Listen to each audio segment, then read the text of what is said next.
Good morning बच्चों। Exercise 1.3 आज शुरू कर रहे हैं। इसका फर्स्ट क्वेश्चन क्या है? निम्नलिखित प्रश्नों को दशमलव रूप में लिखिए और बताइए कि प्रत्येक का दशमलव प्रसार किस प्रकार का है। दशमलव प्रसार आपने पिछले लेक्चर में पढ़े थे। कौन कौन से दशमलव प्रसार थे? शांत दशमलव प्रसार, यानी दशमलव प्रसार जो कुछ अंकों के बाद समाप्त हो जाए, ठीक है। फिर क्या था? अशांत आवर्ती दशमलव प्रसार, यानी दशमलव प्रसार समाप्त भी नहीं होता था और लेकिन अशांत होता था, यानी समाप्त नहीं होता था, भाग चलता रहता था, यानी शेषफल शून्य नहीं होता था तथा कुछ अंक जो है वो एक निश्चित पैटर्न में रिपीट होते थे। तो उस तरह दशमलव प्रसार को क्या कहते थे? अशांत आवर्ती दशमलव प्रसार। ये दशमलव प्रसार किस तरह की संख्याओं के होते हैं? ये परिमेय संख्याओं के होते हैं कि परिमेय संख्याओं का दशमलव प्रसार या तो शांत होता है या फिर अशांत और आवर्ती दशमलव प्रसार होता है, ठीक है। और या जिन संख्याओं का दशमलव प्रसार इस प्रकार का होता है, यानी वो शांत दशमलव प्रसार होता है या फिर अशांत आवर्ती दशमलव प्रसार होता है, तो वे संख्याएं क्या होती हैं? वे संख्याएं परिमेय संख्याएं कहलाती हैं। अब देखिए, इसके अलावा आपने पढ़ा था अशांत अनावर्ती दशमलव प्रसार, यानी दशमलव प्रसार जो है वो समाप्त भी नहीं होगा, दशमलव प्रसार यूं ही चलता रहेगा। इसके अलावा संख्याएं जो है वो रिपीट नहीं होंगी। अगर रिपीट होंगी तो उनका एक निश्चित पैटर्न नहीं होगा, ठीक है। यानी 4 1 4 रिपीट हुआ यहाँ पे, लेकिन 4 के बाद चूंकि यहाँ 1 है, लेकिन यहाँ 4 के बाद क्या है? यहाँ पे 2 है। इसी तरह से 3 5 6 2, यहाँ पे क्या आ गया? 3 7 3 आ गया। यानी संख्याओं के रिपीट होने का कोई निश्चित पैटर्न नहीं है। तो इस प्रकार का दशमलव प्रसार कहलाता है अशांत आवर्ती, अशांत और अनावर्ती दशमलव प्रसार। तो ये दशमलव प्रसार जिन संख्याओं का होता है वे संख्याएं अपरिमेय संख्याएं होती हैं, या फिर हम कह सकते हैं अपरिमेय संख्याओं का दशमलव प्रसार अशांत अनावर्ती दशमलव प्रसार होता है, ठीक है। अब इसी चीज़ को ध्यान देकर हमको एक्सरसाइज 1.3 शुरू करनी है। पहला क्वेश्चन यही कह रहा है कि भिन्नों को दशमलव रूप में लिखिए और बताइए कि प्रत्येक का दशमलव प्रसार किस प्रकार का है। तो पहले हम ये है 4 से 1/8, यानी हम इसको इंग्लिश कहेंगे तो 4n1/8 कहेंगे, और ऐसे हिंदी में कहते हैं 4 से 1/8। तो इसको हम जो है भिन्न में चेंज कर रहे हैं। तो क्या करेंगे? हर का इस संख्या में गुणा करेंगे और अंश को उसमें जोड़ देंगे, यानी 8 चक्कू 32 और 1 जोड़ दिया, 33/8 आ गया। और 8 से मैंने 33 में यहाँ पर आपके सामने भाग कर दिया। और यहाँ पे अंत में क्या हो रहा है? शेषफल शून्य हो रहा है, इसलिए दशमलव प्रसार किस प्रकार का है? शांत दशमलव प्रसार है, क्योंकि शेषफल कुछ अंकों के बाद शून्य होता है, कुछ भाग के बाद शून्य हो जाता है। तो ये संख्या कैसी संख्या हो गई? ये संख्या हो गई हमारी परिमेय संख्या।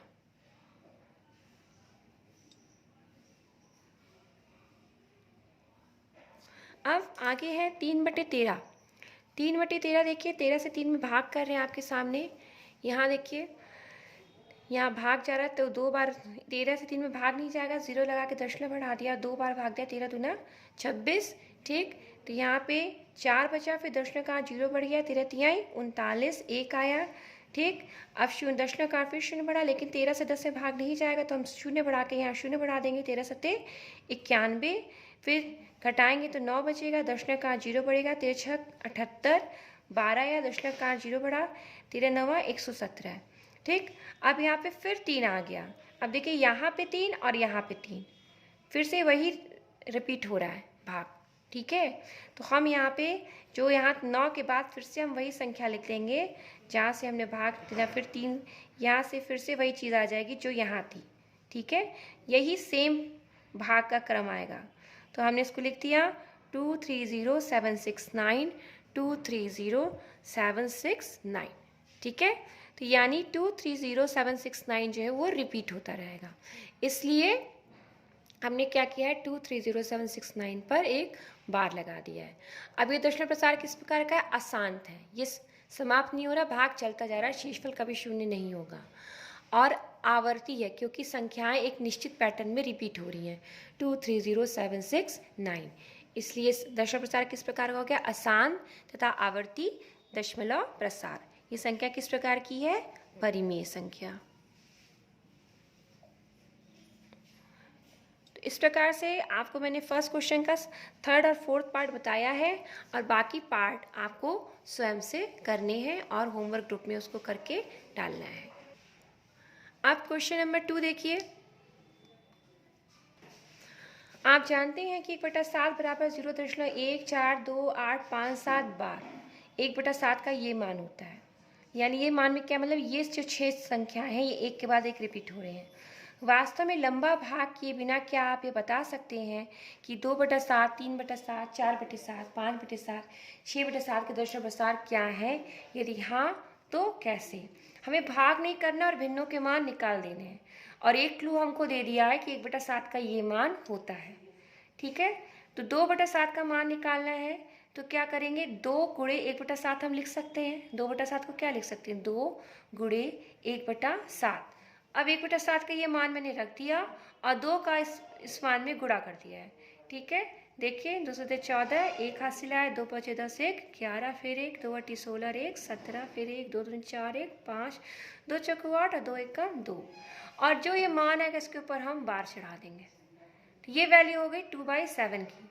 इसी प्रकार से 3/7 का मान निकालने के लिए आप यही करेंगे, 3 गुणे 1/7 लिखेंगे और 1/7 के मान को लिखकर उसमें 3 का गुणा कर देंगे। ठीक है, तो यहाँ से आपको वैल्यू मिलेगी 3/7 की। देखिए 3 7 21, 7 से 2, 3 5 15, 2 17, 3 8 24 1 25, 2 3 दूनी 6, 2 8, 3 चौको 12, 3 कम 3 1 4। ये वैल्यू आ गई 428571। इसी प्रकार से 4/7 की वैल्यू निकालेंगे, 4 में 1/7 का मान रखकर, 5/7 की, 6/7 की। तो इस तरह से आप बाकी बचे पार्ट्स को आप खुद करेंगे। अब देखिए उदाहरण 3 किताब में ही है। दिखाइए कि 0.3333 डैश डैश 0.3 बार को p/q के रूप में व्यक्त किया जा सकता है, जहाँ p और q पूर्णांक है और q की वैल्यू 0 नहीं है। तो इसको हमें भिन्न के रूप में दिखाना है। क्वेश्चन कह रहा है कि इस संख्या को, ये कैसा दशमलव प्रसार है संख्या का, अशांत और आवर्ती, इसको हम भिन्न के रूप में व्यक्त कर सकते हैं। ये है तो परिमेय संख्या, अशांत और आवर्ती दशमलव प्रसार है, तो संख्या कैसी हो गई, परिमेय संख्या। और परिमेय संख्या का रूप क्या होता है, p/q। तो क्वेश्चन में कह रहा है इसको p/q के रूप में व्यक्त करिए, इसको एक भिन्न के रूप में आप व्यक्त करिए। तो हमने इस संख्या को मान लिया x। अब यहाँ पे दोनों पक्षों में हम 10 का गुणा कर रहे हैं। 10 का गुणा क्यों कर रहे हैं, यहाँ पे दशमलव के बाद सिर्फ एक अंक रिपीट हो रहा है बार बार, 3 3 3 3, इसलिए हम दोनों पक्षों में 10 का गुणा कर रहे हैं। 10 का गुणा कर दिया, इधर भी 10 का गुणा कर दिया, तो ये आ गया 3.333। क्यों, यहाँ पे 10 में एक शून्य था, तो दशमलव जो एक स्थान पीछे से रख जाएगा, तो हमें मिल गया 3.3333। ठीक, अभी हमको इसको मान लेंगे समीकरण 2। अब समीकरण 2 में से समीकरण 1 को हम घटाएंगे। घटाते हैं, समीकरण 2 लिख लिया, फिर समीकरण 1 लिख लिया। अब घटा रहे हैं। अब देखिए 10x में से 1x घट रहा है। 10x, जब हम चर राशियों को घटाते हैं तो क्या होता है, जो चर राशि होती है उसको यूं ही लिख देते हैं, उसके साथ की संख्याओं को घटाते हैं। तो 10 में से 1 घटेगा तो क्या बचेगा, 9। तो यहाँ आपको मिल गया 9x। और यहाँ घटेगा तो दशमलव के बाद का जो 3 3 3 3 है, और यहाँ दशमलव के बाद 3 3 3, ये सब आपस में कैंसिल हो जाएंगे, यानी हमको मिलेगा 3.0000। तो यहाँ से x का मान क्या हो जाएगा, x बराबर 3/9। अब 3 से 9 हम कैंसिल कर देंगे, यानी 1/3। तो x का मान हमें मिल गया 1/3। तो ये जो संख्या थी 0.3 बार, इसको हमने भिन्न के रूप में दिखा दिया 1/3।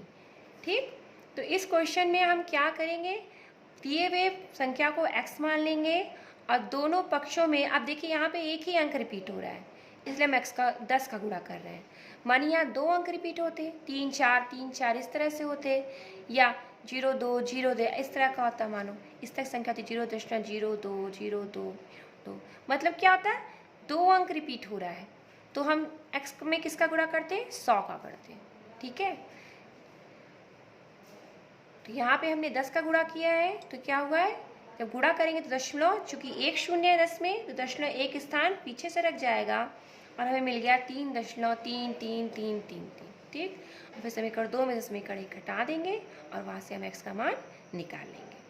अब इसी तरह से आप थर्ड क्वेश्चन का फर्स्ट पार्ट और सेकेंड पार्ट भी स्वयं से करेंगे।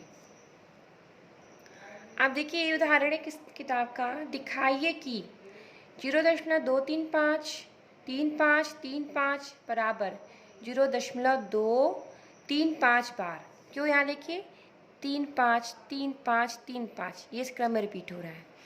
तो इस पर हमने 3 5 बार लगा दिया, को P/Q के रूप में व्यक्त किया जा सकता है। जो काम हम पिछले क्वेश्चन में किए हैं वही काम हम यहाँ भी करेंगे कि हम दी हुई संख्या को भिन्न के रूप में प्रदर्शित करेंगे। तो हमने दी हुई संख्या को x मान लिया, अब इसको समीकरण 1 मान लिया। अब चूंकि ऐसे मैंने कहा था यहाँ पे 2 संख्या रिपीट हो रही है, तो हम दोनों तरफ किसका गुणा करेंगे, 100 का गुणा करेंगे। तो दोनों पक्षों में 100 का गुणा करने पर, ठीक, तो यहाँ क्या हो गया 100x, और यहाँ 100 का इसमें इंटू कर रहे हैं। अब चूंकि 100 में क्या है, 2 जीरो है, इसलिए दशमलव क्या है, वो 2 स्थान पीछे सरक जाएगा, यहाँ पे आ जाएगा। तो हमें क्या मिल गया, 23.5353535 डैश डैश डैश। अब ये समीकरण 2 मिल गया, ये समीकरण 1 मिल गया। समीकरण 2 में समीकरण 1 को हम घटा रहे हैं, समीकरण 2 को लिख दिया, समीकरण 1 को लिख दिया और घटा दिया। अब 100x और 1x, x का मतलब 1x, ये 1x है आपका, तो 100 में से 1 किया तो क्या बचा 99, और x को हम यूँ उतार लेंगे। इसको घटा रहे तो क्या हो रहा है 23। अब देखिए 3 में से 3 गया 0, 5 में से 5 गया 0, 3 में से 3 गया 0 0, इस तरह से 0 हो जाएगा। और यहाँ 5 में से 2 घटाएंगे तो क्या मिलेगा 3। तो हमको क्या मिल गया 99x बराबर 23.3। अब यहाँ से हम x का मान निकालेंगे, तो 99 यहाँ गुणा में है, इधर जाएगा तो भाग में आ जाएगा। अब यहाँ पे जो दशमलव उसको हम हटा रहे हैं, तो चूंकि एक अंक बाद दशमलव है, दशमलव हटेगा तो नीचे कितना जीरो बढ़ेगा, 1 जीरो बढ़ेगा, ठीक है। अब यहाँ पे आ गया आपका x का मान 233/990। इस तरह से 0.235 बार का मान क्या आ रहा है 233/990, यानी आपने दी हुई संख्या को भिन्न के रूप में प्रदर्शित कर दिया। अब इसी प्रकार थर्ड क्वेश्चन का थर्ड पार्ट, इसको भी वही काम करना है, P/Q के रूप में शो करना है। ये क्या कहता है 0.001 बार ये संख्या है, ठीक है।